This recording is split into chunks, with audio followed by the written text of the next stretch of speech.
from the Lakeside Newsroom of the Henrico Citizen, your hometown news source since 2001. This is the Henrico News Minute with publisher Tom Lapis. GRTC implements bus route changes that impact Henrico County. We'll tell you about them coming up in today's Henrico News Minute. It's Monday, February 23rd, 2026. Headed for a high of 45 today under cloudy skies. The News Minute is brought to you today by Safe Harbor Shelter. And now for the news. Those changes to GRTC bus routes took effect yesterday. They affect 5 Henrico routes. Those are 7A and 7B that serve 9 Mile Road and the airport corridor, 19, which serves West Broad Street, 76, which serves Patterson Avenue, and 79 that serves Patterson and Parham. The changes are primarily related to night and weekend service and focused on reducing or removing stops that currently have low ridership totals.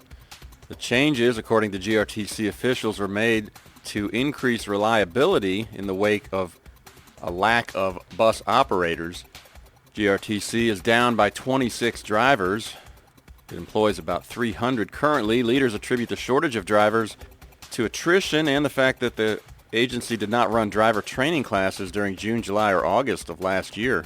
You can read much more about the issues right now on our website, henricocitizen.com, from our community vitality reporter, Dina Weinstein. Students at some Henrico County high schools have staged walkouts recently against the recent actions of U.S. Immigration and Customs Enforcement officials. At Tucker High, more than 700 students walked out January 23rd. Other Henrico high schools followed suit with a February 13th protest that brought out 1,000 students at Glen Allen and many others at other schools. And then on this past Friday, several schools staged smaller walkouts. Glen Allen High School senior Joshua Raspberry organized the February 13th event at his school. Glen Allen is a predominantly white school, but Raspberry said the fact that so many students turned out was a powerful message to show that people are speaking about issues that don't necessarily affect them directly because, quote, it shows how much they care, end quote. Henrico schools officials and administrators have said that the protest became somewhat disruptive to school environments, and some students refused to cooperate with staff when told to return to class after demonstrating. Those administrators have tried striking a balance between acknowledging students' rights to demonstrate peacefully, but also ensuring the safety and supervision of all students on campus, according to spokeswoman Eileen Cox. You can read much more about these issues from both sides right now on our website from our government and education reporter, Leanna Hardy. A bill in the General Assembly proposed by Henrico delegate Rodney Willett that would have imposed a minimum staffing standard on the state's nearly 300 nursing homes now no longer includes any enactment of an actual standard. The bill was advancing with bipartisan support, but by the time it passed the House of Delegates, its language had been reduced to a direct study of the workforce in Virginia nursing facilities.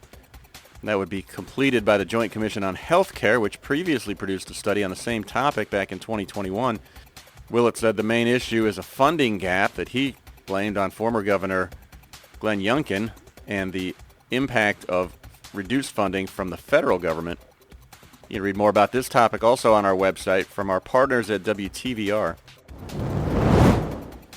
Tuckahoe District Supervisor Jody Rogish will host a Tuckahoe Talk constituent meeting today at 1 p.m. It'll be held at the Tuckahoe Area Library at 1901 Starling Drive. You can attend in person or connect through WebEx online. You can participate by phone by dialing 1-415-655-0002, then entering an access code that we have on our website. Just look for our calendar of events at henricocitizen.com and click on this one.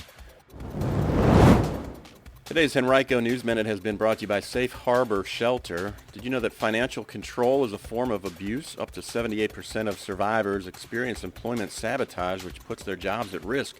Survivors shouldn't have to choose between safety and a paycheck. If you or someone you know is the victim of domestic or sexual abuse, visit safeharborshelter.com or call their 24-hour helpline at 804-500-2755 for support or to learn more.